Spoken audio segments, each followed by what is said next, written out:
Dahil umano sa kalasingan, na aresto ang aktor na si Baron Geisler sa Cebu noong araw ng Sabado. Matapos naman ang napaulat na insidente, tiniyak ng aktor sa pamamagitan ng isang social media post na okay siya. Narito ang report. Ilang oras ding nakulong ang aktor na si Baron Geisler matapos itong arestuhin ng Mandawi City Police sa Cebu dahil umano sa kalasingan na paglabag sa ordinansa ng lungsod. Ayon sa mga otoridad, nakatanggap sila ng tawag na nagwawala raw ang aktor noong Sabado, 22 ng Pebrero.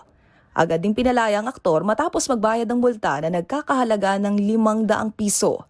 Sa isa namang Facebook post, bagamat hindi na idinetalye ang nangyari, sinabi ng incognito star na marami raw ang kumakalat na maling impormasyon tungkol sa kanya. Pumalag din ito sa umano'y misinformation at irresponsableng pamamahayag. Tiniyak naman ni Baron na okay siya at kumakalap ng legal advice para sa gagawing hakbang kaugnay ng issue. Para sa MBC TV Network News, ito si Angelica Cosme ng DZRH TV, una sa Pilipinas, una sa Pilipino.